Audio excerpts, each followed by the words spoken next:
Brachiosaurus. What? We are indeed live.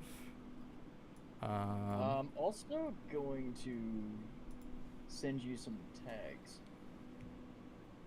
I wonder why it's Put actually on the KM Discourse. I wonder if I can actually edit or look at the stream from my end, like on an internal level. That'd be really cool. Yeah. Because then I could just add tags or make whatever changes we need to, if we need to. Yeah. Yep. Yep, I can see that we're live. Hell yeah. Almost up to 100 subscribers. We're at about 80 now. Coming up pretty good. All right. Boom. Did I set up a tags list already for this? That is not what I wanted to open. Bro, I feel so overdressed looking at you. I'm like, God damn it. You calling me a bum? No. Oh man. Oh, what? Why? Google, quit being Google. Google is Googling. Google is Googling, man. I want our studio. There it is. Oh. Okay, go to content. All right. I'm gonna see in real time if I can mess with this. Hey, I can. Oh, let's go. KM Tactical Discourse reposted the stream. Well, thank you, KM Tactical Discourse. You're awesome. All right, where are tags? There they are. Damn, there we go. 491 tags related to all the crap we talked about on the podcast. Oh, hell yeah. Good stuff. Welcome, Which 3 just helps viewers. people find it. Oh, that's awesome. We will update descriptions and stuff as we need to. Let me go ahead and pull up Grok here. And I'm going to go ahead and do some reposting on my side.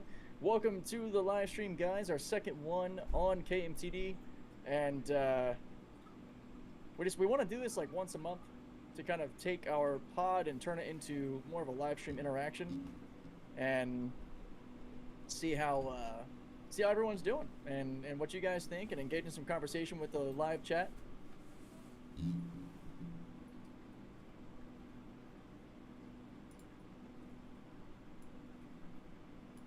All right. Okay. Let me just find it now on the Cyberloop page. There we go. Got it. Let's repost this bad boy. All right. Sweet. Want to have some spicy conversation? Yeah, man. Come chat with us. So let's start with this this failed peace deal, man. So I don't even think it was 24 hours before the peace deal and everything was signed, before Gaza and everybody was pointing fingers saying who shot who, right? Yeah, well, and I think it is important to remember that it was just phase one of peace talks. Nowhere near a final peace deal agreement or anything that was like recognized as an actual treaty. And I think, what was it, the next day or the day after that, there was already executions in the street. Yep. Due to allegedly some gangs. I want to have Grok get the deets real quick. Yeah, for sure. Yeah, I don't think Using a scientific. I have an opinion on this, and some people may not agree, but I think it's about time that we do some big things. But we'll get into that here in a second. Telling Grok to stay away from partisan bias or political bias. Use credible sources and give me the facts. Give it to me, baby. In a simple format. Easy to disseminate. So while he's looking up that information, or while Grok is looking up that information, there will be a video that we'll be posting on our page on both K&M Tactical Discourse on YouTube and X, and it is regard to my new toy that I got. I'm actually really excited. Here it is, bing, shiny, sparkle. It is the CR920XL, made by Shadow Systems. Honestly, man, the thing looks beautiful. I got a TLR7 X sub on there. This thing is pretty damn bright. I really, really want to know y'all's opinions on the gun itself. And if you have any guns for like home defense, I'd like to know. Do you guys do red dots? Do you guys prefer lasers? I think that'd be really cool to know. Shooting from the hip in a defense situation, I personally would go with the laser. But everybody's different, so I'd like to know. Yeah, I have always been iron sights, growing up and even in the military. So I am getting used to having a red dot on mine. And mine has the three options between a simple RDS, a full circle, or a circle dot combo. And sometimes I feel like it's too much noise. Like, if anything, I'm probably just going to go to the single red dot, just to have as clear sight picture as I can, not mucked up by a bunch of stuff. It's the same in video games, like when I'm playing Battlefield. I don't like the ones that have like these crazy chevrons everywhere, or these circles and crosses all together. I dig the chevrons. I want a clean sight picture. That's Oh well, I mean, as long as they're small. Yeah. But sometimes they're like the whole freaking optic. Yeah, like, yeah, that's true. Okay, That's you're fair. covering my target. I can barely see the person I'm trying to shoot. Yeah, no, that's fair. That's fair. What do you have on the sport? Because you've got a dual setup, right? You have the zoom optic as well as your main. Oh yeah. So I have a green dot scope. It's not a red dot. So it's green dot scope on my MMP Sport 3, and then it's got a ×3 magnifier that kind of like flips off to the side, which is really cool. I dig that a lot. Bro, I can't wait to go shooting with it on the 8th. I'm so excited. Yeah, because you haven't actually shot that yet. No, bro. We would have. What are Someone you doing? forgot their license. Fucker. Oh, here we go. Here we go. I'm gonna blame it on you. Passive aggressiveness. I mean, it is true though. I totally dropped the ball there. Oh man. I'm trying to figure out how to get the chat from X to pop out like I did last time. Stop the volume, darn it. Damn it. Hang on. Damn it, Bobby. I'm just gonna go to our actual X page. Sorry guys, we're having some testicle difficulties. Oh man. This is not what you signed up for. Nope. All right, hang on. Where you set it to where there's chat, right? Yeah. Everybody can chat. On X? Yep. Oh, there it is. I had to expand. So you have to expand the window enough for it to pop up. Otherwise, it goes into like a condensed mode. Oh, that now makes I'm gonna that pop makes the sense. chat out, and then reduce that. There we go. All right, I got all chats up for if and when anybody hops in to chat. Yeah, I think I have it next to that. I think I have it to where I can see both X and I see both X and YouTube on mine. Yeah, that's the beauty of Streamlabs, being able to see everything, because I'm always multi-streaming to all platforms, and it's cool because it all pops up. And what we can actually do too in future chats, when we start getting enough people to have a conversation with, we can have it set up to where a little chat box will show up that people can see, like on our live streams, which you probably know how to do. Oh yeah, I can. As well. Yeah, I can definitely add that. Yep.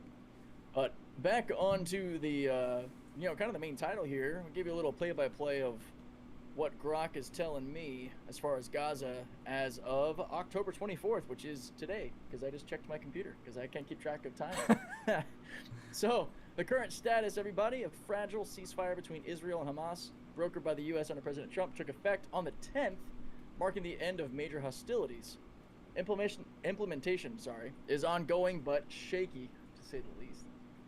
Yeah. Partial Israeli troop withdrawals from Gaza cities have occurred, but Israel maintains a buffer zone presence. Hostage and prisoner exchanges continue in phases. U.S. Vice President J.D. Vance stated today the truce is going better than expected and can hold, while mediators, U.S., Egypt, and Qatar, push for stability. Humanitarian crisis persists. Aid restrictions by Israel remain, with UN calling for Rafah crossing reopened and more supplies. key recent developments in the last couple days. Weekend violence kills 28 Palestinians in Israeli strikes after after a Palestinian attack killed 2 Israeli soldiers. Both sides recommit to truce. U.S. envoys, I almost said envoys like you're enjoying something. U.S. envoys meet Netanyahu to refocus on a plan. Of course, I can say his name, right? Trump claims Middle East countries offered troops to fight Hamas remnants. Israel breaches truce, killing dozens in Gaza. So this is on the 21st. On the 22nd, Hamas returns more captive bodies under the deal. Israel refuses Rafah opening, blocking aid. Yesterday, new satellite images show Israeli markers 520 meter... Sorry, let me restart that. New satellite images show Israeli markers 520 meters deeper into Gaza than the ceasefire terms allow, so a little over half a kilometer in. Humanitarian situation worsens despite the truce. Yeah. And as of today, U.S. rejects Hamas or UNRWA roles in Gaza governance. Palestinian factors agree to implement ceasefire in Egypt talks. Sirens around near Gaza border. So this kind of seems to be all over the place. So what have you seen and heard? Honestly, the only thing that I've seen really is that this peace deal isn't really going anywhere. It's been a lot of pointing fingers back and forth between who shot who first and how people are going to stand their ground and such. So I'm really curious to know how this peace deal is going to work. And with the title of our previous episode, Trump being the peacemaker, I don't know if this one's going to hold up, man. It's been something. I mean, they're kind of. I mean, it's the culture of that area. You know what I mean? It's like that's Yeah. what they know. So it's like it's gonna be hard to not react if something were to happen over there. You know? Yeah, it's tough. It's fueled by millennia of cultural and religious differences. That's not something that you can easily kind of talk your way out of. And a big part of it, from what I've seen, and I can understand why this would be the case, is that Hamas has had control for a couple decades now, and they don't want to give that up. And there are apparently splinter groups within the Palestinian regime that are trying to remove them and be like, no, we're tired of this, and kick them out, and they're retaliating, which I think is some of the reason for some of the executions and some of the alleged gang violence that is oriented around Hamas. So it's difficult, to say the least. I mean, it kind of reminds me a little bit of the countries getting their last licks in before like a ceasefire, but this feels more volatile than that because it doesn't feel like either side is really committed to this. It's kind of hard to be when one side is calling for the destruction of another at a religious level. Yeah. So I don't really know how you circumvent that without basically forcing both parties to get along, which I don't think is going to end the way we would want. This is like a long-term sort of solution. I think, see, I have so many different sides that I can see happening, and, it's, some of them are kind of terrible, but, I mean, it's, if you look at the history of that side of the world and things that they do or things that they have done, it's like, keep the U.S. out, let them do their thing, and then kind of like, I guess, salvage what's left. Like, I know that sounds so fucked to say, but it's like, I mean, you're either gonna have to go there and hold their hand throughout this whole process and be like, nope, don't do that, or you're gonna have to, like I said, kind of let them thin themselves out, or they just disappear. I'm just gonna leave it at that. But I mean, like, either those last two, I know it sounds so fucked, but I mean, what more options really is there if you're not willing to make peace? Because if you don't find peace within like Gaza and Hamas, it's only gonna spread, and it's gonna spread to other countries. depending on what side wins. So I don't know, it's dangerous, man. What do you think? Well, yeah. I mean, I agree. I've felt for a long time that it's not America first to focus on this sort of thing, but you kind of had me sort of changing my mind a little bit after one of our episodes where, it's like what impacts, or another way to say it, what goes on in the Middle East impacts the world. Because in a big way, you have a lot of these countries that have historically sponsored terrorist cells, these little groups of people that just go out like freaking mosquitoes biting everybody all over the planet. Yep. And to leave it alone, to kind of let them fester and wipe each other out or do what they're doing, I feel like one of the results of that is just more fractured and spread terrorism that continues to punish the rest of the world. Mm-hmm. And it gets to a point to where it's almost like you got a couple of annoying, spoiled kids, and it's time for daddy to crack the belt. And in a big way, that's the U.S., because the other countries don't have the balls to do what they need to. Exactly. And our own vice presidents called them out for it in their face at speeches. Our president and our vice president. Yep. Like, where the hell has NATO been for any of these things? Or not NATO even, but, the UN. What have they been doing? Exactly. Sitting in a committee talking about problems, scratching each other's backs, making each other feel good without actually solving anything. Mm-hmm. And I mean, at least we're trying. I bet Marco Rubio is cooking, and probably stressed the hell out. Oh, dude, because without this a is probably doubt. one of the hardest ones he's had to deal with, aside from the Putin-Ukraine issue. But Mm-hmm. I think that's a whole nother monster because Putin's just insane.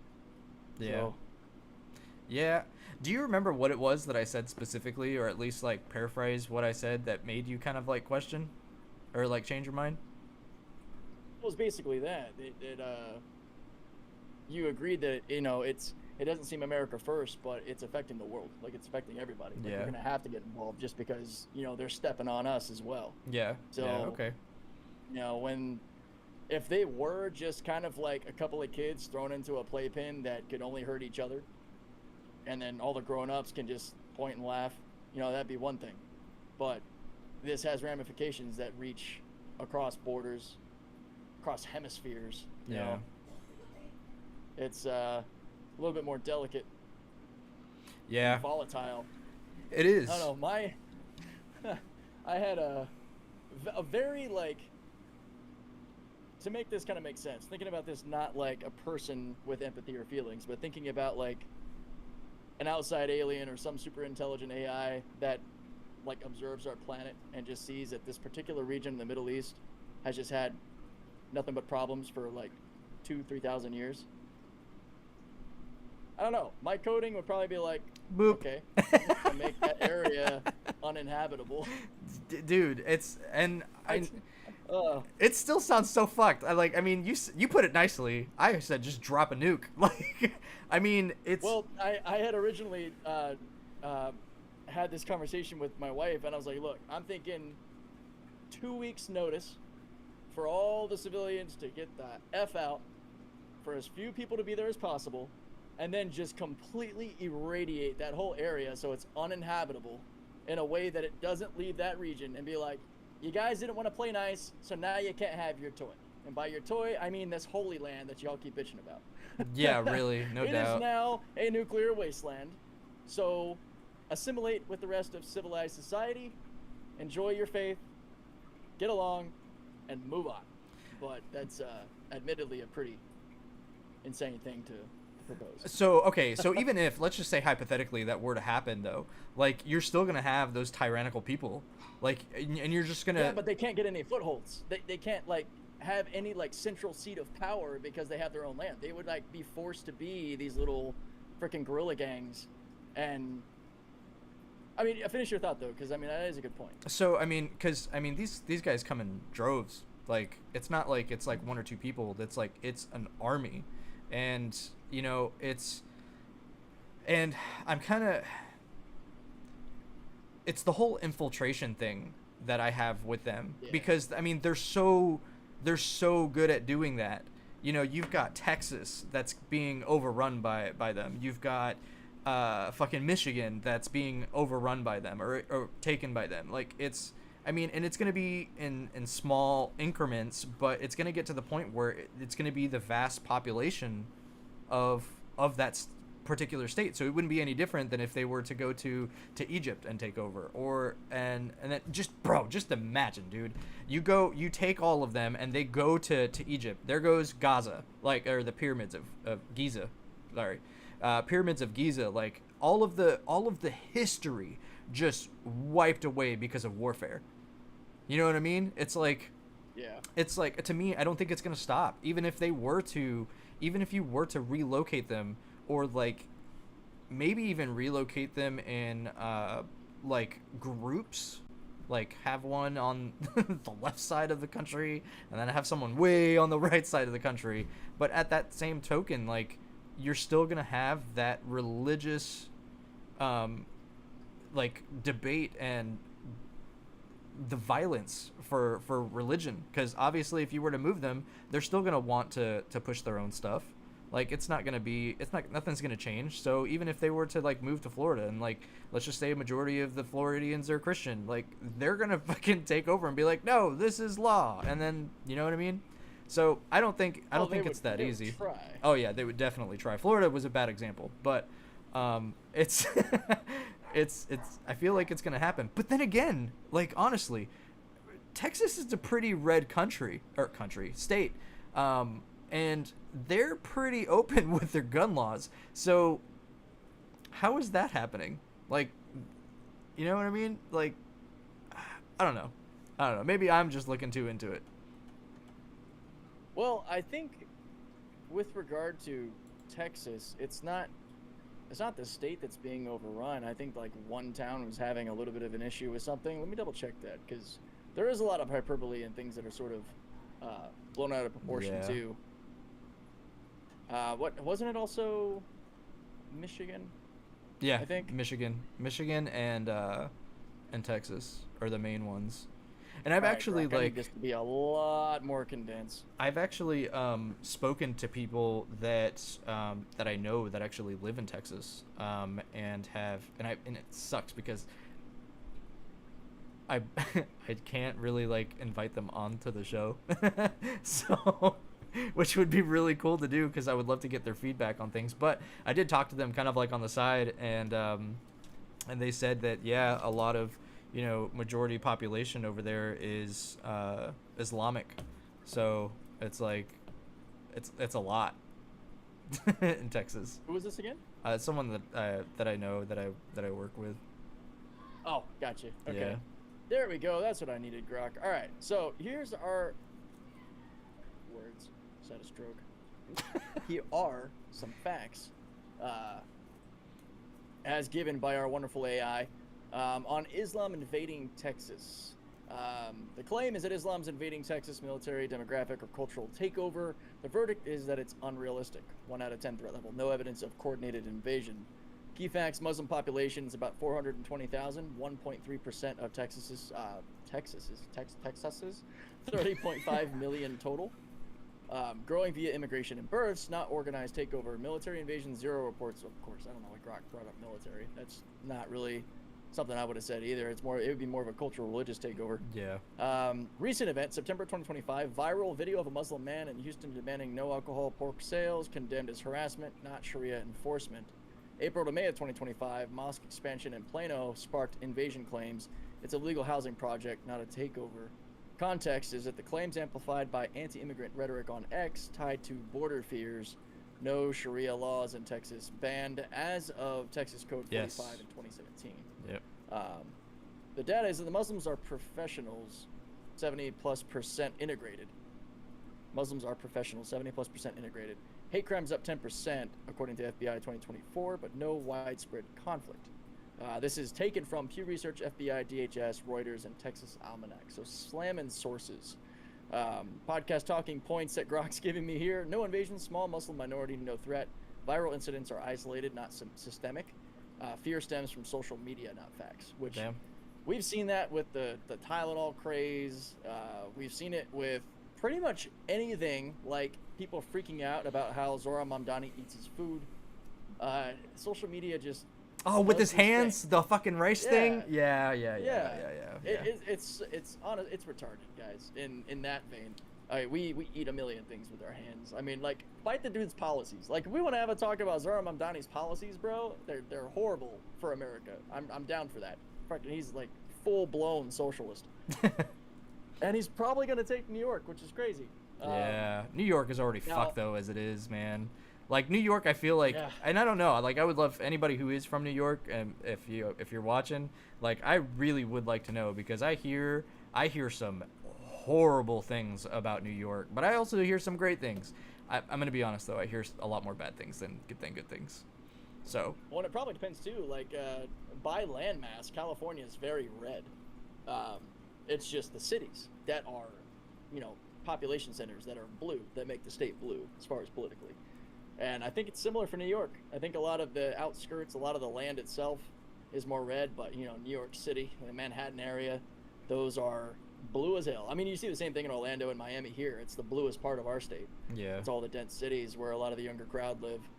And then the more and more you get into more of the not homestead, but like hometown vibes, even, where you're at and where I'm at down here and closer to Central. It's all very red, bro. It's all red. It is all red. Yep. I love it. So speaking of infiltration, so I had actually before I'm actually gonna look this up. Go ahead with your thought though. I'm sorry, I cut you off. Oh, it's gone. Oh, that's so fucked. I'm sorry. I'm a shitty friend, guys. I don't think I actually had a thought there. I think I went dead brain. Dead brain. I love those. I love those moments. I do want to, though the facts as they currently stand don't show that there's really an issue with Islam. I mentioned it in our episode where we went over this. I think it was during our coverage of Pete Hegseth's speech. Yeah. And it's our currently most viewed podcast episode. If you guys want to go check it out, it's pretty good. We had some fun with that one. Lots of fun edits there. Thanks to this guy. Mayonnaise an instrument?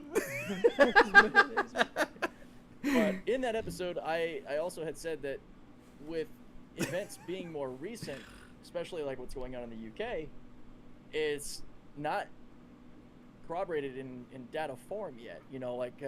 Because I think, I don't want to misquote myself here, but it was, I believe 60% plus of the Islamic faith or Muslim people that are in the UK. I think 60% are like British first, like they're integrated, they're assimilated, like the way you would expect if you're actually trying to make a new country your home. Like I gave you the example of, going to Japan and expecting them to cater to your needs, rather than like if I went and lived in Japan, I would go full blown freaking Samurai Jack, like no hesitation whatsoever. Fully integrate language, food, clothing, because that is the culture and the kind of code of conduct or just the ethics of the land. So there are tons of people that do that, and while I want to reiterate again and again to avoid the sort of tribalism that can take over when people start to get politically charged or religiously charged, both pretty dangerous, and focus on a particular group of people like we did after 9/11, which our initial reaction you would expect when we got attacked like that. But even then we overcorrected to a point to where anybody who was brown was a potential terrorist, and that is something that we gotta always keep in the back of our minds, while also being aware, or being able to say, no, hang on, there's a problem here. It's kind of like when people constantly say that Trump's a threat to democracy, and you say it so many times that we just eventually tune it out, and we're like, you say that about everything. And then when if he actually does something that's actually a threat, we're like, whatever, bro, you said that about the last 20 things. And it's like, oh wait, no, that was actually important. And the boy that cried wolf. The boy that cried wolf. That's exactly what that is. Yeah, dude. It's, oh my God. I don't know. I think that side of the world is going to be in for a rude awakening, but I think it's going to be one of those things where two very horrible things are going to happen at the same time, and it's going to be fighting over control for both sides. You know what I mean? Like, we're gonna be trying to fight to keep our control here in the country, or in the U.S., and then we're gonna be fighting to get that side of the world under control. Not necessarily control it, because I don't think we really have like the want to control it. Hold on one second. Come on, you're fine. I love you, baby girl. Have fun, okay? Too. I will. Bye. Bye, baby. My daughter's having a sleepover.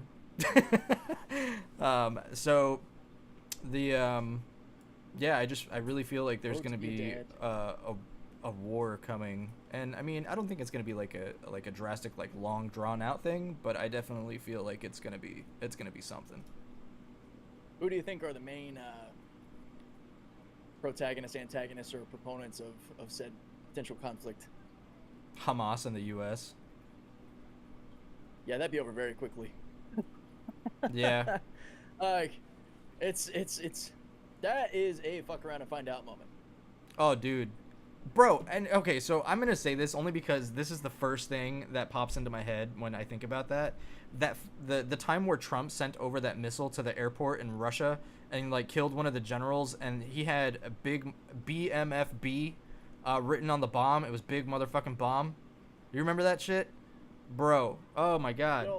No? Oh my god, bro. It is. It was like BMFB. At least I'm pretty sure. Maybe it was just something, a hoax or whatever. But yeah, it was like he took out like some Russian general or some shit when he was in office. And it was like, dude, it was just, man, it was.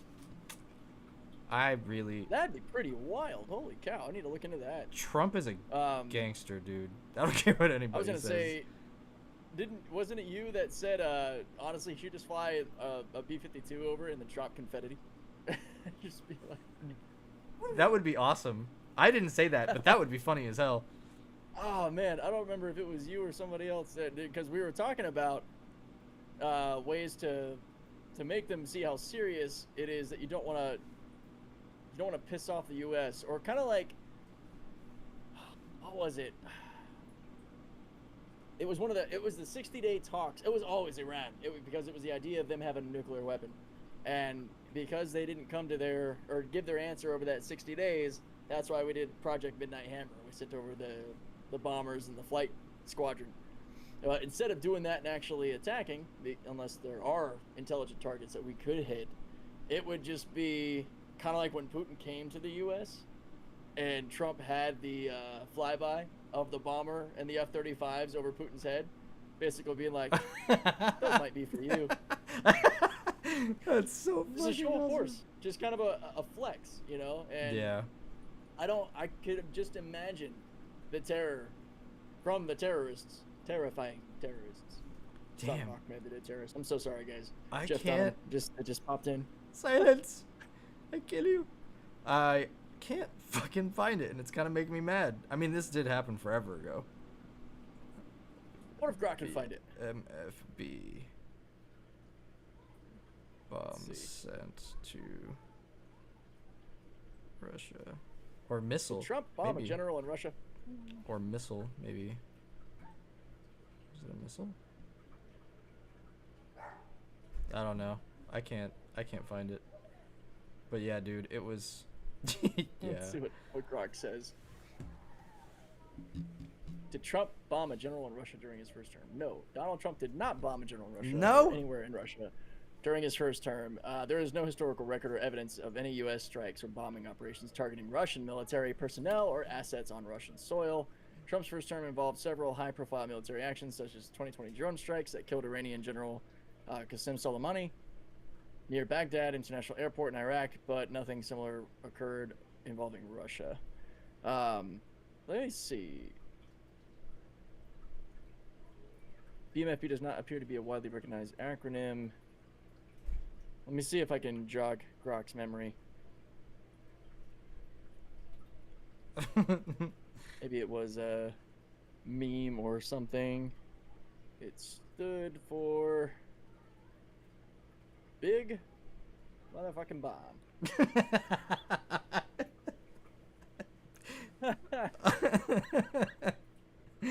It just sounds, oh my god, that just sounds so epic. No, there's no evidence the record of having authorized the Leonard's BMFB on a bomb or missiles during his presidency. Maybe this is where the confusion might be. They did drop a Moab in Afghanistan in 2017. Okay. The mother of all bombs. Oh, okay. Yeah, I can see that. Early in his term, he greenlit the use of the GBU-43, which that is part of the ordinance, I believe, that we used when we took out the Iranian nuclear complexes. Mm-hmm. I'm pretty sure it was the Moab, or it was the Moab something. Mother of all penetrators. I don't know, it was something crazy. Mother of all penetrators. No, massive ordnance. Oh my god. Massive mother of all penetrators. Oh, get fucked. Oh, that was great. No, it was the mop, the mother. God damn it. That's so massive fucking funny. Ordnance penetrator. Oh, dude. Oh man. That's great. I needed that. Oh, dude. Hell yeah. It looks like that might have been what that was. But it definitely it fits his characteristic. Tracks. Yeah, it absolutely does. It absolutely does. Big motherfucking bomb. Oh, I could imagine. And we dropped the big motherfucking bomb on him. It was the best bomb ever. There's never been a bomb like it before. Oh my god, that's bro. You know, I mean, speaking of Trump, why don't we just get into the whole thing about people thinking he's gonna get a third term? I mean, I wouldn't be against it. I'm not gonna lie, I would not be against it. Now, if I wouldn't be against it, so old. He would be, but I mean, I don't know. I guess it depends on his mental capacity at that point, dude. Because like this term, I'm pretty sure, bro, he's gonna age like 20 years off of this term. Like, we're only 7-8 months in, and he's just getting fucked. We'll see left where and it right. goes. But, I mean, so he can't run for a third, which is funny because I bring it up because there are some people that think that somehow they're gonna like swindle the Constitution for him to run for a third time. Yeah. Most prominently, what's his name? Banner? I forget. Let me see. The Hulk? No. Banner. No one cares about stupid Banner. No, but I mean, I don't think he's Bannon. Yes. Okay. Yeah. I honestly don't think guy. he's gonna run. I mean, even if he had the opportunity to do it, I don't think he would run for a third term. I don't think he needs to. No. He's got such an A-list lineup ready to take office that even if for some reason, in some weird alternate reality, he got a third term, why? Yeah. We've got Vance, we've got Rubio, we've got all these other people that are lined up to take the reins. And I don't know, I'd actually like your opinion on this, because this got me blocked by one or two people on X back when I had said it. But I agreed with Elon that we're basically in a gerontocracy, which is a country ran by a bunch of old fucks. And I can see that. I was called ageist for it, and I was like, I don't think it's ageist. I don't think it's ageist either to require people over a certain age to get cognitively tested to be able to drive a car, to be able to do a lot of things. I think that when it comes to leading a country, that I actually side more with Elon in the sense that the person running should probably be within the median age of the population. Too young or too old, then you find yourself Agreed. not really thinking the same way as the average adult. If you're too young, you don't have the experience, you're naive, and you're probably gonna do a lot of stupid shit. And if you're too old, you're probably set in your ways. You don't like what's changing, what's coming. You're trying to stick to old guns. But then if you get somebody like Vance, Rubio, I think the sweet spot is between 40 and 60. Agreed. I think that is where you can run. Age 40 to 60. After 60, go sip Mai Tais. Your political career is over. And that's at any point, like any type of, I guess, Any leadership, office. like Congresswoman. Pelosi is like 200 years old, bro. Like, get her off the fucking seat. Yeah. Like, Also, on top of that, I think, and actually my wife is not quite as strict as me on this, I don't think that anybody in political office nor their immediate family can touch the market. Buying or selling stocks. Barred entirely. ooh, while they're in, and While they're in. Yep. Oh, that's. I mean, yeah, For the that's entirety, because then there's no more monetary manipulation. manipulation. There's no more Pelosi making millions. There's no more salaries of Congress people having net worths in the multi-millions. Yeah. And it also cuts in, or it cuts out a lot of the spending, a lot of the motivation to have corrupt programs like all the crap Doge was finding. Yeah, so 40 to 60 years old, and you're barred from interacting with any form of the market while you're an elected official. And my wife's idea is that you can't buy, and if you sell, you have to go through an investigatory step. Sorry, jeez. Like people, because like actually, what had happened recently, somebody had, nobody that I saw covering it knew who exactly this person was, but there was an account that was opened on the crypto markets for like 2-3 days. It opened, and then Trump did some things with threatening tariffs on China, causing that stock to fly up, and then the guy cashed out and made millions. Whoa. And this is somebody in the political office. I'm gonna see if Grok can maybe figure out if there's any more details on that. But people like Elon, people like Trump, people that have enough of a following, enough of an influence, especially if you can randomly decide, we're gonna up the tariffs on you, or maybe we'll drop them. The market reacts, man. Yeah. Up and down, because it's money, and the people having that insider information, they're like, oh yeah, you're gonna up the tariffs on this thing that's gonna cause this thing to do this thing? Hold up, let me go create an account real quick and make some money off of this. Dude, you want to know something too that I was talking to somebody today actually about Michigan and like how things are changing, and I'm curious to know if this was something that was already in plan, like something in motion, or if it's something that's happening because of the administration that we're under. But Gucci is coming out with at least this is what they told me. Gucci is making a factory in Michigan. Gucci. Really? Yeah. Like I was pretty sure, like I'm not a Gucci person, so I honestly I would assume that it's overseas and it's just, shipped over here. But I mean, It's predominantly manufactured in China, and then Gucci slaps their label on it and sells it for like 100x the price it took to build it. But is it like what is it, Italy? Like where? Yeah. That's what I thought. Yeah, Italy is who has ownership of the name, and I say it that way deliberately because when I think it was when the tariffs were going to get implemented or the changes were happening in China, a lot of Chinese manufacturers started making content saying, "Oh yeah, well, let's show you everything that you think is not Chinese." And it was like Gucci, Prada, like all of this stuff, I remember that. Rolex, everything. And it's like, no, we make it, and then they just slap their fucking badge on it and then sell it to you for ridiculous amounts of money. Yeah. And I was like, I mean, I pretty much suspected that to be the case the whole time. Yeah. Who's surprised by this? The dumbass who spent 20 grand on a purse? Like, come on. Yeah. You don't live in our reality. But if they're actually planning, that's interesting though. So hold up, they're planning to actually make a factory in the U.S. Yeah, I mean that's what I've heard. I didn't really look into it because it was something that was literally given to me like a couple hours ago. But imagine, like, I wonder how that's working. So like, a couple of things that I know. One thing that I know for sure is that Honda is actually making a manufacturing facility in the U.S. To get the Civic manufactured here, because obviously it's one of the most popular selling cars. So like that's a big thing. It's going to be opening up worlds of positions for the U.S. And then if they do the same thing with Gucci, creating that's going to be another job. Give me some tiny hands, but it's going to be a job. Yeah, it makes a lot of sense for countries like Japan to like put their manufacturing for their cars in the U.S.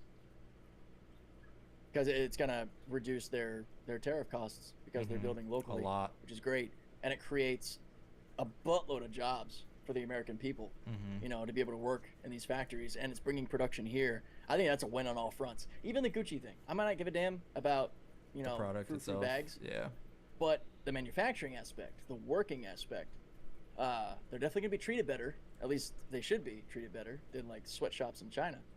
I know that there's plenty of criticism around like Amazon factories and how people feel working inside them. They're pretty much equated to being their own modern sweatshops. Mm-hmm.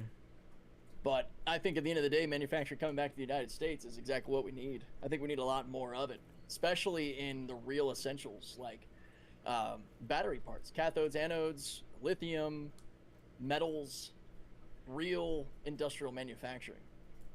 Yeah, dude. There's actually a buddy of mine at the gym who works in manufacturing in a deep level where he's working with Blue Origin and Stoked Space and a lot of other things, and they're in the stamping and laser cut metals business, and even they're affected by tariffs because of the metals. No, they don't buy anything. Oh yeah, that's right. From like outside of countries, but they do import raw materials, and wow, it is impacting American manufacturing at some degree or another if some of these raw materials are coming in from anywhere else. Yeah. So wow. The more we can do here, the better. That's insane. I wonder if it's going to be the same situation with Honda and then doing the whole Civic thing, because they're obviously probably going to use some imported supplies and things like that. But I guess, you know, if they're doing like the manufacturing here, they'll probably use a majority of the supplies that they get here, and then maybe some. I don't know. Who knows? But you know, it's funny because a lot of people. I did pull up the info on that crypto little. Oh yeah, what is it? As well, yeah. So, according to Grok on this point, and I'd love to check on the Gucci stuff and all too. I love Grok. Grok's great. It says, yeah, there's been a lot of buzz in the crypto community over the past couple of weeks about a mysterious Hong Kong-based trader named Garrett Jin, who reportedly pocketed around $200 million by shorting Bitcoin and Ethereum just minutes before President Trump's October 10th announcement of 100% tariffs on Chinese imports, including semiconductors and electrical vehicles. That surprise policy drop triggered a brutal market crash. So since he shorted it, since the market went down, his value shot through the roof. Because when you short something, you're betting against something. Wow. So if something fails, the risk is monumental. But if you come up on a short, a little bit of risk carries a massive profit. Bitcoin plunged nearly 15% from 68,000 to 58,000. Ethereum followed suit, and over 19 billion in leveraged positions got liquidated across the board.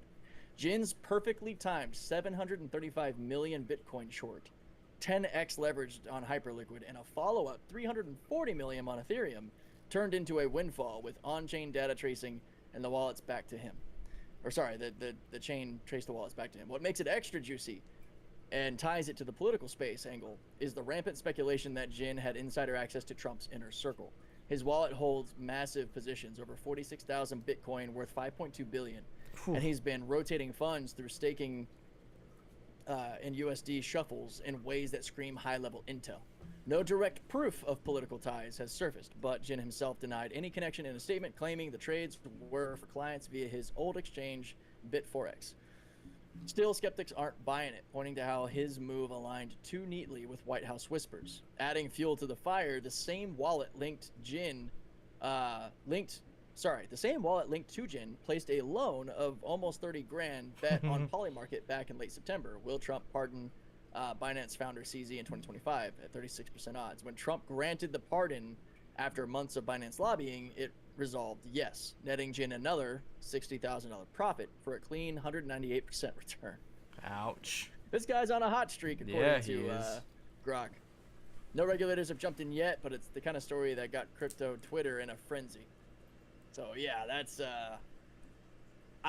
so to correct my own statement, this person isn't, in the US politically, like, isn't a senator here or anything. Because I was tying it to, like, none of our Congress people or senators or any of our political bodies should be able to touch the market. I mean, federal, period. I feel like, no, just... Don't do it. Well, I don't know. I won't get into the nuance, but maybe at a certain level, because I don't know, some park ranger that works for the federal Parks and Rec, I feel like telling him he can't buy stuff. That is fucked. But yeah, I mean, I can agree with you on that, with people not purchasing stock, or at least someone that has like close stocks. Like, it's, I mean, I guess it's all speculation, because I don't think that it's really something that's been proven yet, but with like the whole Pelosi thing and her insider trading bullshit. But I mean, that's, bro, you're like 800 years old. Like, you don't need all of that right now. No. Yeah, and it's share funny it. because it's like, it's it's the unspoken truth that's just you might as well just be wearing a shirt that says I did it. Yeah. But the threat of probably defamation, of lawsuits, of the kind of hassle that would come at. See, this is where I think that our government's weak, man. Like the They can't keep up with their congresswoman lies. that's well, no, they don't. Accountability doesn't matter. Nobody No. gets held accountable. Like the person who apparently married her brother for citizenship, That. Ilhan Omar or whatever. Yeah. Like insider trading, immigration manipulation, mortgage fraud, whatever all these things are, it all becomes political theater and a whole lot of like fear mongering and they're gonna get it and nothing happens. Yeah. And I'm getting to a point where I almost don't care who it is. I want to see a politician locked up seriously, like dude, a 10-year sentence. I'm saying, yeah, for sure. There is also too. There's been some talk. I don't know. I haven't really looked into this much, but I believe she actually had the president of Somalia over here in the U.S. I think, because I've been seeing a lot of her talking in her native tongue and mentioning the president of Somalia and how she wishes that she misses her culture and like all of this other stuff, and it's just like, Go back. Get the fuck out. bro, see you later. I'll buy you a one-way ticket. What's her name? There's Ilhan the Omar? door. Ilhan Omar, I think that's her name. Real Let me piece of see. work. Yeah. Ilhan. There we go. I found it. But to criticize these things is to be leveled or to be labeled what are all the isms, It's like, come on, man. And if it's not true, then frickin' be transparent. Let's get down to the bottom of it. Like the political dodging and shifting of goalposts, it doesn't get anybody anywhere. Yeah. Let's get down to brass tacks, man, and let's start putting some people in prison for fraud and manipulation and treason to some degree. I mean, these words have no meaning anymore because nothing is enforced. That's why people drive like total asshats speeding, because nobody thinks they're gonna get a freaking ticket. I am glad though that at least in Florida they got the super speeder law. So if you get caught going over, I think 100 miles an hour, your ass going straight to jail, right to jail. That sucks. That's why we just go to a racetrack. That's so dumb. But then it's not I fun. don't think so. Then it's not fun. Sure it is. Bro, do I It really need absolutely to? is, because I remember a red Dodge Ram and a black Ford Explorer Sport. yeah, I also remember a couple of dumb fucking kids in their early 20s with no perspective on life. Yeah. And a blown engine. No, I mean, yeah, a blown engine. Yep, and a very angry dad that couldn't believe that I did that. Dude, yeah, that was funny. Yeah. That was a good time. I mean, don't get me wrong. We've had our young, dumb, like fun, stupid times. I'm not going to say it wasn't a good time, but most people don't drive like us, don't have our skill. They're stupid, and they hit little old grandma and kill her. That's fair. And the average person can't drive. The average person, the way I go through life is basically, and this is going to sound bad, I just imagine everyone's a fucking retard. Same. I can agree. I mean, my dad basically said whenever you're driving, everyone just got their license. You have to drive for everything. If you're getting You have to offended by imagine- this, you're part of the problem. You're probably that Right. fucking retard. Yeah, it's like, and I'm not saying I'm perfect. No. I am very skilled. I am confident. I know what I can do. I've put cars on racetracks, which is why I disagree that it isn't fun, because it was the biggest rush of my life to realize that the only limits that existed were how big my balls were going around a corner really fast, Yeah. because I could flip that fucking car. Like when I put my Mini Cooper on Big Willow Raceway for 30 laps, it made doing anything on public roads, it's almost like you got such a good high on something that nothing else measures up to it. Like you need that thing again. Mm-hmm. That's one of the biggest reasons that and the crash that nearly ended my life in 2014. Oh, yeah. These Damn. perspectives kind of 10, 11 years ago? Yeah, man, yeah. Whoa. Yep, that scar is 11 years old now. Nasty. Yep. Yeah, no, I am. I've turned into a grumpy old man when it comes to the way people drive and do shit.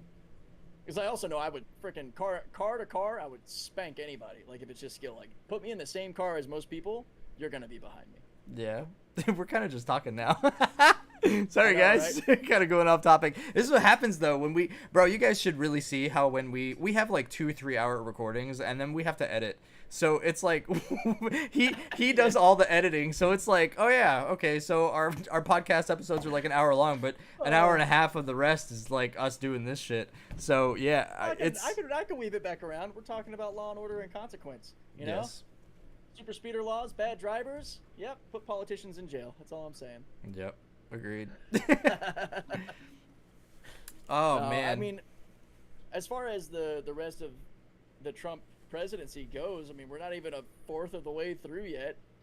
What have you thought of this last year, and what's right around the corner? I mean, I haven't heard anything crazy about future plans coming up. I have some things that come to mind that I haven't heard about anymore, like the Trump gold card for immigration. You know, like the that like came and paying went to buy in. Mhm.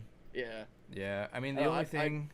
I remain excited, but The only thing that like I've been hearing is the whole ICE concern, really. So Sure. like ICE is kind of like, I don't know how true it is, but and I don't think anybody's gonna ever really know how true something is. But you've got ICE who is getting people that are not actual like illegal immigrants, and they'll keep them detained for a crazy amount of time until everything is figured out. But I mean, I guess that's all part of the process, and the thing is too is like that's the due process, right there. it is it's part of the it's going to be part of the process. And I would like to get everybody else's opinions on this, and like please comment in the chat if you'd like.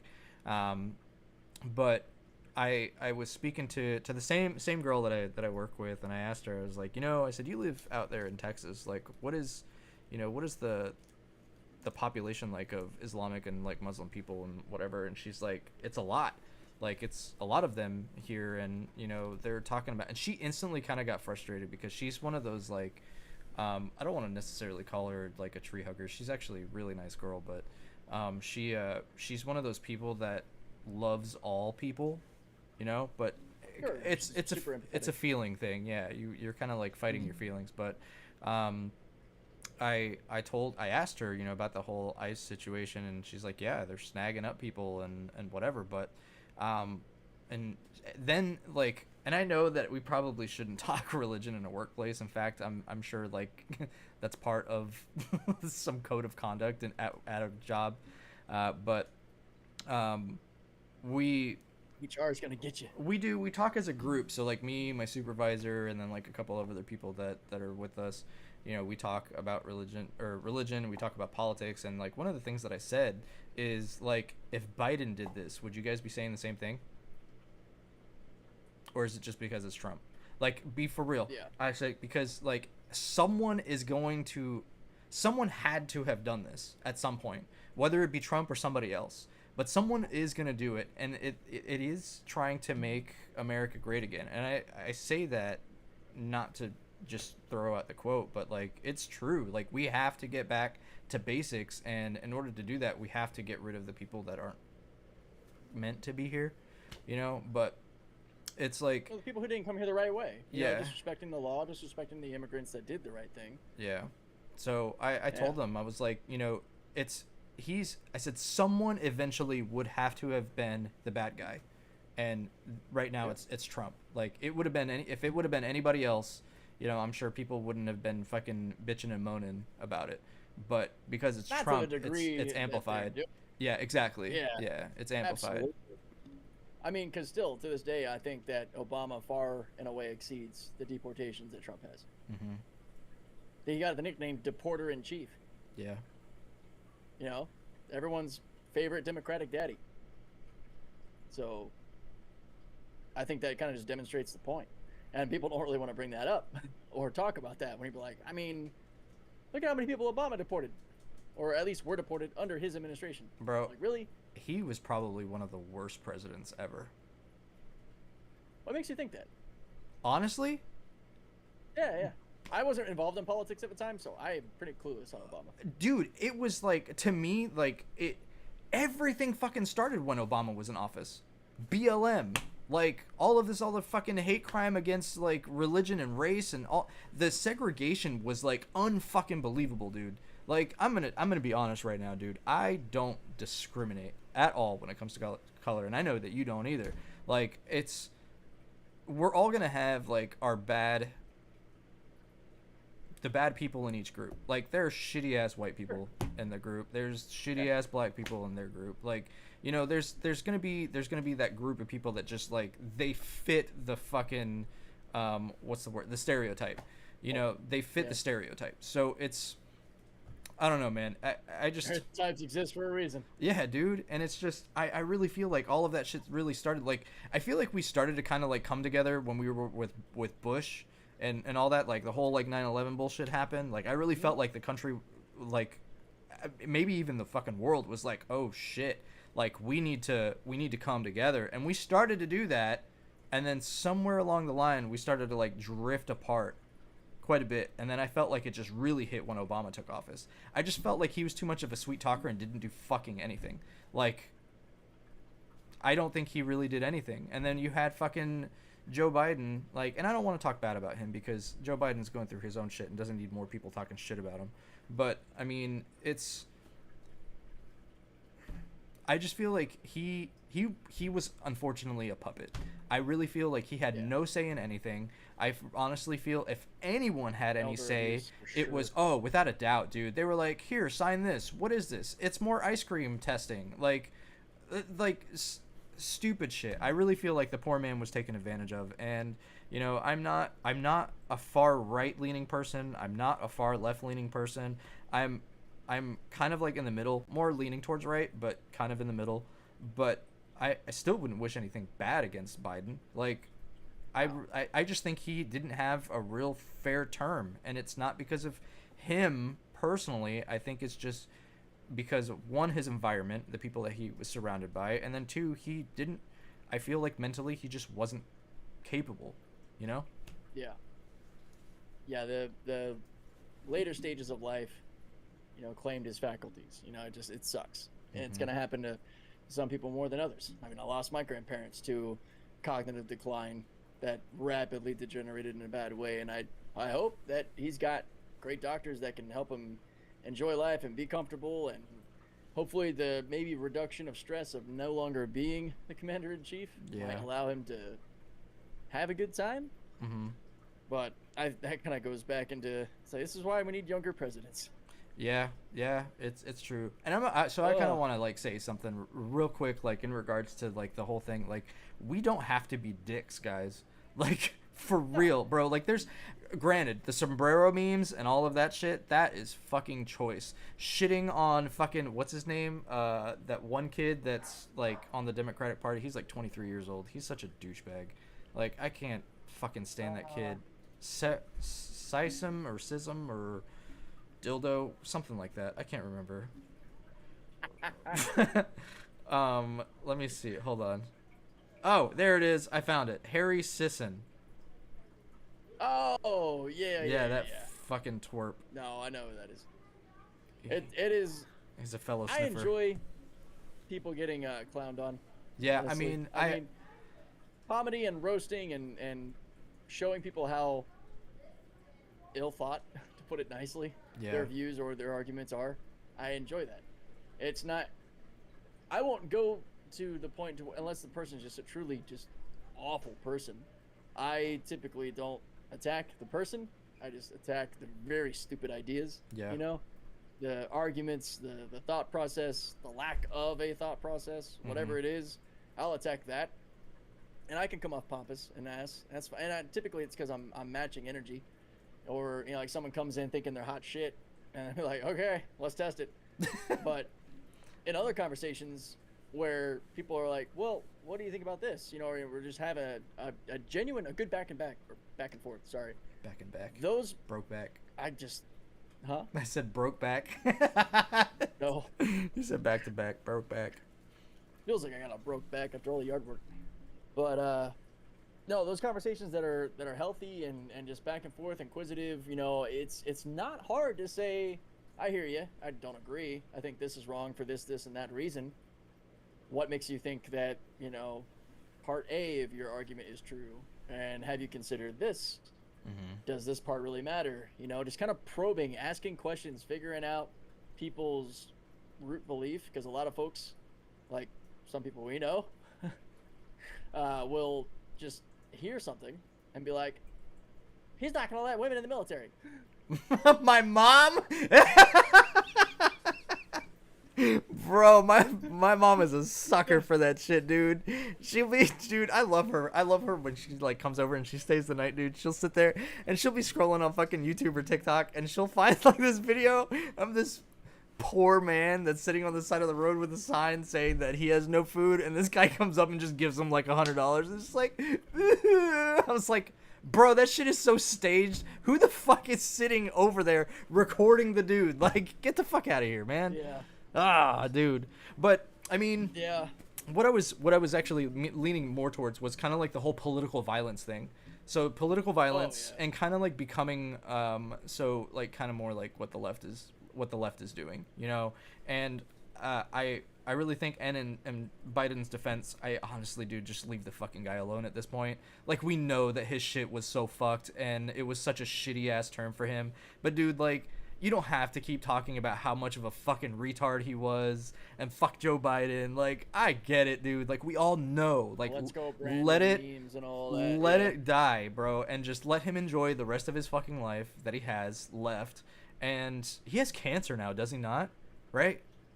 That's the last thing that I had heard. I haven't gotten any updates on it, but yeah, apparently he had some form of cancer. I don't know what stage. I don't know if it was terminal or late stage or early stage.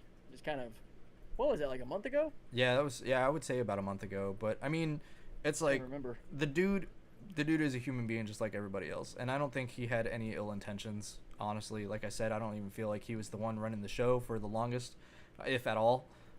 So I mean, I guess that's what I'm saying. Is like, dude, if you guys want to bash on Kamala, full send, please. Like, oh my god. He's But already completely nuked her political career with her little book. yeah. Oh yeah, she did make a book. What, dude? There's a fucking video. Basically calling out all of her colleagues. Oh my god, there's a video of a guy summing up like what the book is, and it's the funniest shit in the world, because he literally goes around in a whole circle for 2 minutes and he says, and that's my book. I'll have to send it to you. It's fucking hilarious. But yeah, dude, I think we need to be the bigger people sometimes, and like know when enough is enough on certain topics, and then move on to the next thing and kind of make it more what's the word? Words. I don't know. I got the quick check on Biden cancer scare, just to see what's going on there, just to stay. Oh gosh, I just saw the word stage 4 and went, oh boy. Former President Joe Biden, 82, was diagnosed in May of 2025 with an aggressive Gleason score 9 stage 4 prostate cancer that had metastasized to his bones. Uncommon at diagnosis, only 8% of cases. Possibly undetected for years per oncologist. It's hormone sensitive, line management, but no cure. Experts note men can live several years with treatment. No major updates since October 20th. But social media buzz includes Trump comments questioning timing and skepticism from some conservatives calling it staged. That's a bit rough, guys. That's what I'm talking about, dude. It's like Yeah. staged. Like, leave the fucking dude alone. So like, it's possible for Yeah. people to get sick. You know, like my dad. Even if it is somehow not true, what's the harm in just treating it like it is and having a little sympathy? Exactly. Yep. Like my dad had stage 4, and that's actually how he passed away. You know, so and it was actually exactly, what did you say it was? It was colon? This is prostate. not Prostate. colon, yeah, Okay, so prostate. he had colon cancer. But dude, that shit's rough. And dude, there's nothing worse than watching your dad, or maybe in his case like a husband or grandchildren, you know, like watching him wither away, literally.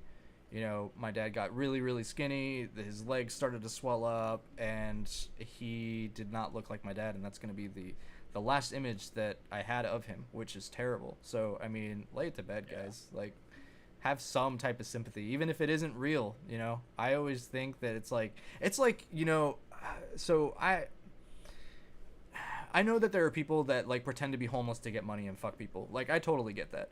So, like, there are times where I'll see a homeless person, I'll be driving by, or what I think to be a homeless person, and I'll give them $20 if I have it, or like $10 if I have it. And people ask me like, why do you do that? I'm like, because I feel like I have to do it. And it's not because of them. Like, it's not that they make me feel like I have to. It's because I feel in my heart that I have to. It's an internal obligation. Yeah. So it's like the many times that you and I have just not been able to be bystanders. Like when people are broken down on the side of the road. Like how many times did we go to the rescue? A lot. There's random people we saw, and I told my wife that I was like, I'm really bad about being a bystander.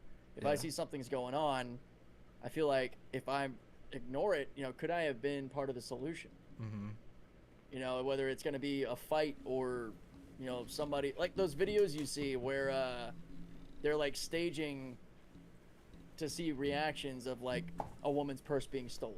Mm-hmm. Or there was one that was really, gives you chills. And it was, of course, it's completely staged. It's a bit to see how people react, where there was a guy that was like grabbing this 4-year-old girl and like walking away. Oh yeah. And the amount of people that would just look. Let it happen, dude. And be like, did I just see that? And it's not until like the 4th or 5th person that'll like come up and be like, what the hell are you doing? And I'm like, that's me. Yeah. Yeah. I mean, for me, it's like I get asked a lot, like, why do you do that? Like, why do you give money? And it's like, not just because like I have to, but in my head, the way that I look at it is like, in my heart and in my mind, I did good. Like, I gave him or her, $10-20 to get food or to get drinks or to whatever. And whatever you do with it at that point, that's on you, bro. Like, you want to go use it on shit to shoot up, that's you. You want to get it to actually feed yourself and do better, that's also great. But like, after I give you the money, my conscience is cleared. Like, I don't have to follow like what happens next, Yeah, you did your part, and people have agency. Consequences matter. So like what they choose to do with that help. That's why some people will choose to like,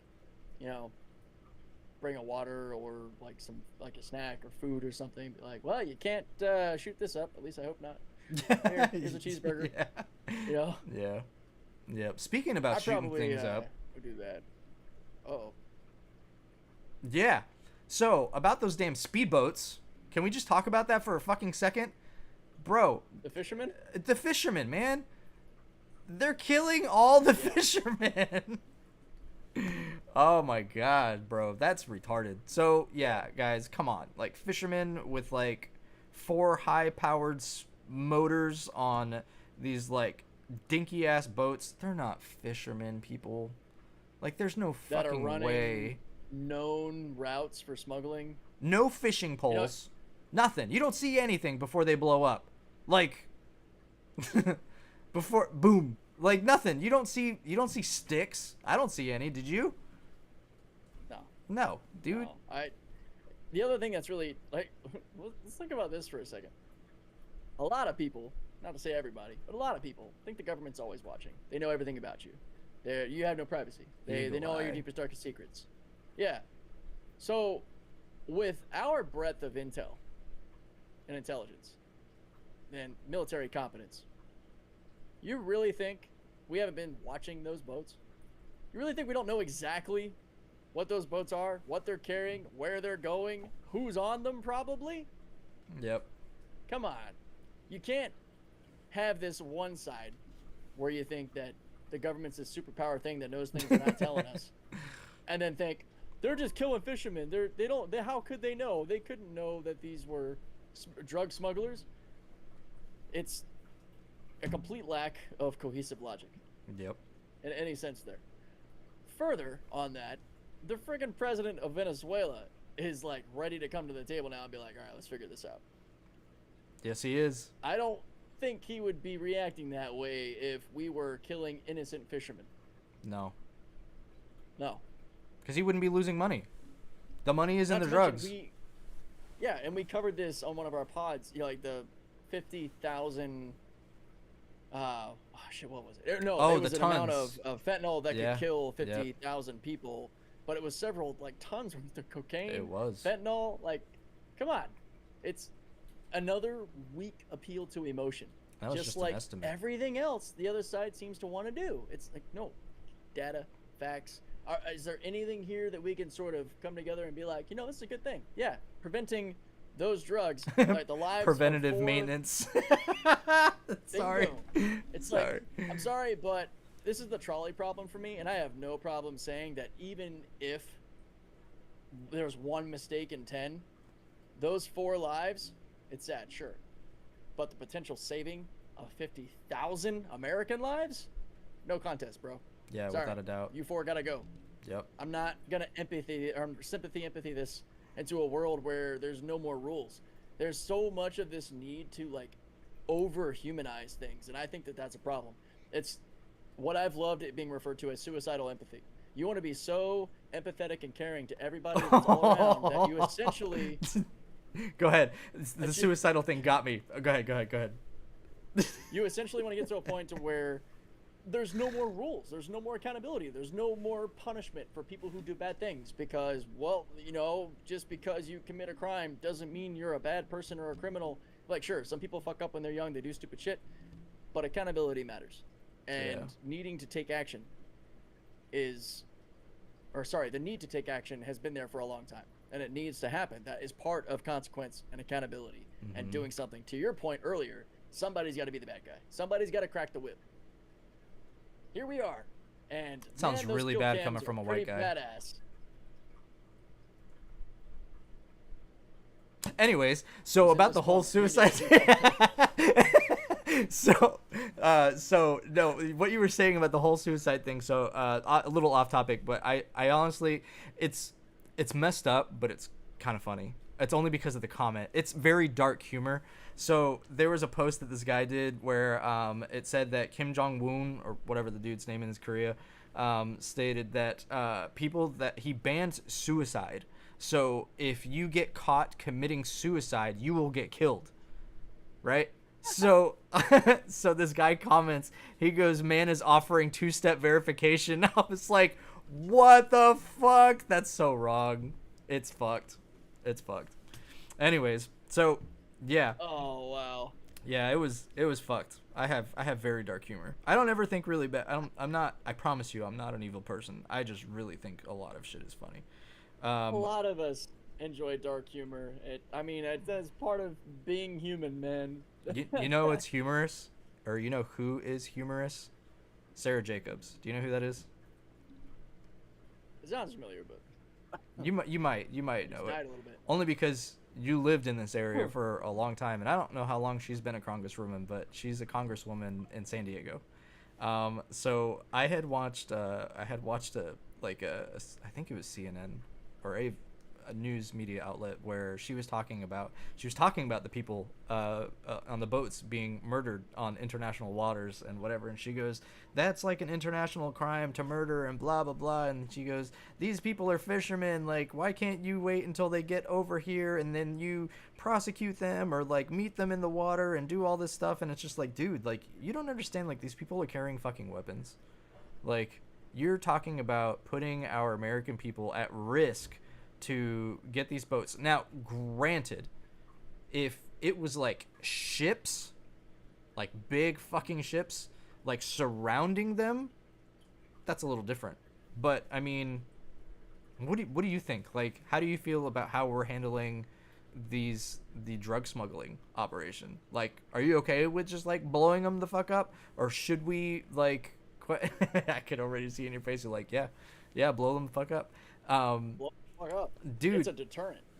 It's so important to remember that. Like, that's overwhelming force, scary. People don't like doing things they're scared of. That's true.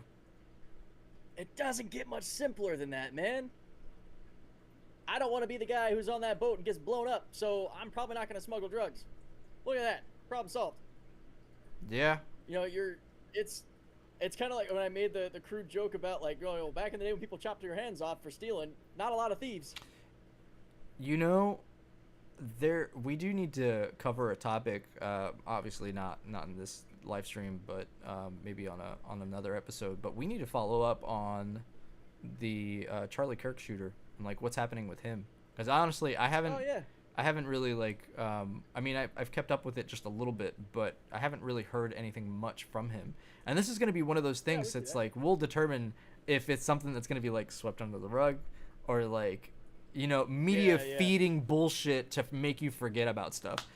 Cuz media is good at that. So we definitely need to cover I think that. right now we're kind of in a not a cool down. It's not the right way to say it. It's more of like a phase of courts, appeals, sentencing, the drawn out legal process side of things. But yeah, I definitely love to cover what's going on there. And it is easy in our society that's addicted to short form content, especially, to just see the next shiny thing, and then kind of forget about something crazy that's happened.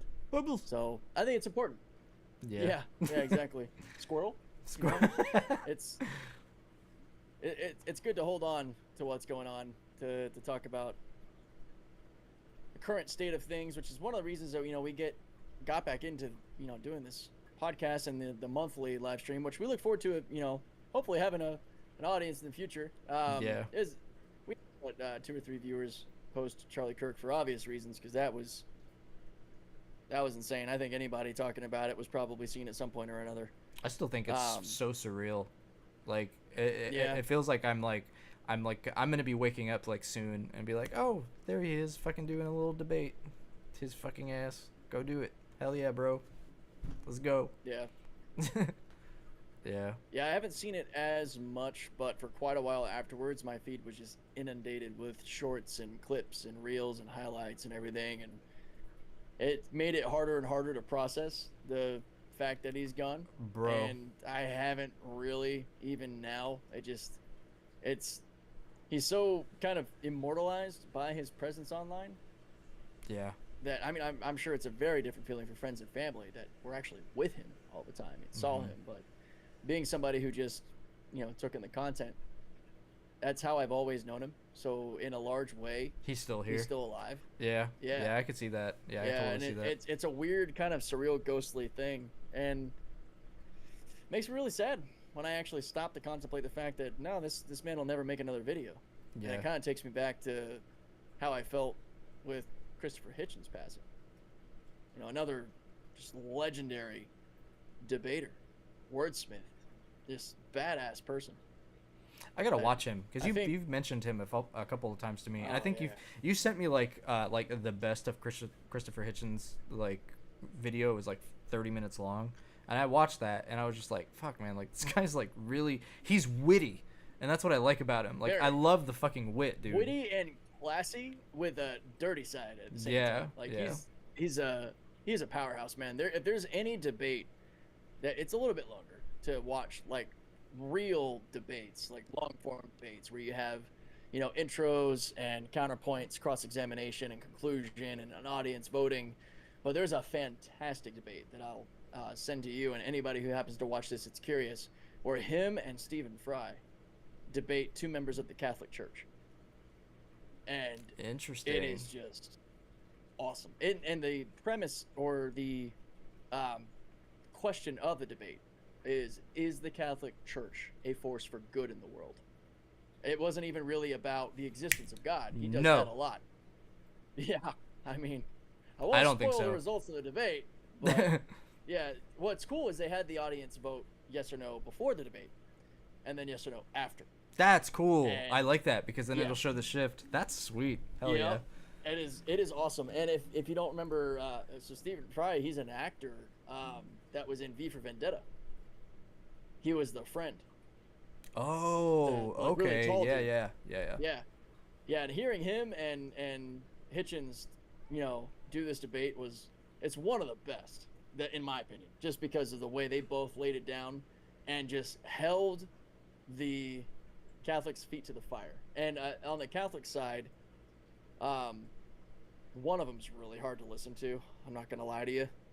This old lady from like the UK or something, and she's like the classic stereotypical sounding screechy. I just can't even really put it to words. Like, no, I can't. You probably didn't really watch Harry Potter. No, I was not a fan of Harry Yeah, Potter at yeah. all. And just so you guys know, Yeah. it's not because it's not a good movie or it's not a good book. It's not that at all, dude. When I was a kid, I had kind of like bowl cut hair, or at least it was kind of longer, and I wore circular glasses. So a lot of people called me Harry Potter, which then in turn just made me not even fucking care about the show. So, or the movie, or the book. So, no, I have any idea about Harry Potter, except the main actor. I would really love for him to play Wolverine one day, but that's for another topic. I can see why, and I don't disagree. Yeah, he could inherit that title. Yeah, but yeah, no, the one woman in the debate is hard to listen to. She just has one of those voices that's like nails on a chalkboard. But Yeah. awesome watching them keep them on the coals and not let them run away from the question. Like, hand her down. Like, no, hang on, no. This is what we're talking about. You're not gonna get away with saying that you've given all this money back to the people Yep. and make it sound like you're these great people. No, this is what we're talking about. And it's great when people are kind of forced to actually engage in a discussion. What a thought. What a concept in politics and religion and anything. So, yeah, highly recommend. Just look up Christopher Hitchens debates the Catholic Church, or Christopher Hitchens and Stephen Fry debate. It's pretty popular. I think it's probably got several million views at this point. And this is back in the early 2000s. I'll have to watch it. That was kind of the era of Hitchens and Dawkins and Sam Harris and Daniel Dennett. These guys were kind of like the 2010s heroes of secular thought. And a lot of them are kind of old heads now and not really viewed in the same way, which kind of sucks because a lot of the ones that are trying to replace them are hyper woke liberal atheists, and it's not a good look for those of us who don't share those views. Yeah. Makes you miss the old days. I thought so. Bro, I'm like sitting here, I was like, because we were talking about religion, and I know that there was one person that I wanted to like get onto our discussion about religion, and I was like, she hasn't popped up in my feed in quite some time, and I was just like, I had to look for a minute. I was like, did I say something to offend her?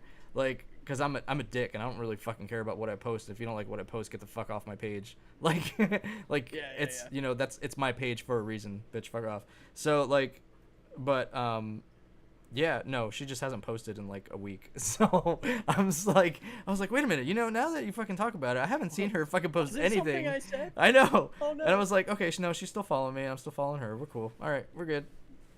False alarm. She replied to me at one point. Nice. Fuck you. I don't remember what it was. I just made some wisecrack about how the left can't laugh. And she just replied with the monkey with its hand over its face going, "You're so right." Sarah? Yeah. Really? Oh, dude, you should. I would have totally engaged in that. I would have been like, hey, by the way. I would have done it. Yeah, I don't remember. I should have. I kind of failed there. I should have sent that to you. That was just You motherfucker. I Failed went opportunity. Be like, hey, you liked my post at one point. Want to come on our podcast? I would love to, because I honestly feel like, because she's very like biblical now. Like, bro, it's crazy. Like, especially like the life that she lived. And I'm really curious too, because like, so the guys, this is like another topic that we will eventually get into, but like, what do you guys believe in redemption? Like, if you guys are religious, like, what do you feel like you can go up to before you can no longer be redeemed in the eyes of God? Like, can an OnlyFans girl fucking be like redeemed? Like, is it only killing? Like what is it? Like, what's gonna push you past the edge to where you can't be redeemed or be accepted in God's eyes anymore? I'm really curious to know. Yeah, that's gonna be a topic. I can't wait. I want to get somebody who has like a completely different religion than how we view things, because that would be really cool just to be like triangulate ideas and compare and things like that. Pretty easy for me. They just gotta have a religion. Yeah. That's so true. Oh, I love it. Hell yeah, man. Yeah, I'm easy to be the opposite of there. Yeah, you were the focal point of everything. Like, here's you, and then here's religion. Oh, okay. Like, yeah, you're I was like, that made me sound way too important for a minute. I was yeah, like, wait. yeah, you're like, I don't want it. No, take it back. Yeah, man. Yeah, I think that's gonna be a cool discussion to have. So for you guys, we are going to be doing another. You're actually going to be seeing a post sometime. It's Friday. So next week, you'll be seeing a post. We actually have a really good friend of ours, Martha, who joined us on a podcast, which was a lot of fun. Honestly, we got really dorky. That should be up on talked Monday. About random shit, conspiracy theories, Elon Musk, like full self-driving. We talked about a bunch of random things, life on Mars. So I can't wait for you guys to see that and be engaged on that one. That one is probably a little bit longer than what our pods have been, but I think we've kept it. We were pretty good at keeping it, probably like at an hour and a half or so. And then soon we're gonna be having that one. Might be a little closer to 2. Damn, for real? Yeah, we did talk for a long time. It was 2 hours and 45 minutes. Untouched. Yeah. Yeah. Oof. Yup. Oof. That's yeah, bro. Taking a little bit longer. It's so funny too, because you were like, "All right, guys," like you were trying to reel her and I both back in, and we're just like, "No, what about this?" And we just kept fucking going. Oh man, it was fun though. Like honestly, that was probably one of like the best experiences here so far. I mean, with having a guest. So it's definitely opened up our spectrum to maybe having some other people with maybe some different or even same beliefs as we do, just to kind of get some intake on them. But we do have that that's coming out next week. There is going to be a review on my first impression really on my CR920 XL, which is right here for you guys. This thing is a beaut. I love it. So yeah, super excited. And then we've got on the 8th of November, we are going to be doing a range day. And I don't know, what are your thoughts on this? Like, do you want to go live on that day? Like, maybe even like, how? We can try, because it's really going to depend. It's going to depend on our freaking cell signal, man. Oh, yeah, that's true. It's in the middle of the fucking nowhere. You're right. Yeah, that's not going to happen. Because I tried a few times live streaming like the self-drives in my Tesla, and I had to have my phone mounted, and it was really dependent on cellular strength. And like, it's different than like 5G when you're watching videos and stuff. Like trying to live stream, that upload bandwidth is really hungry. Yeah. So it depends. I think we'll absolutely be able to record. I've got, several cameras that'll be ready to go. Oh shit, they're stealth tech, guys. Oh man. Yeah, no, it'll be a good time. I got hat mounts, I got chest mounts. So we'll be able to see really cool perspectives of actually like being behind the weapons, whether it's the rifle or the handgun, and how good or bad our groupings may or may not be. I know, really. Well, so the range that we're going to is actually an open range. Yeah, outdoors one, right? Yeah, it's an outdoors one.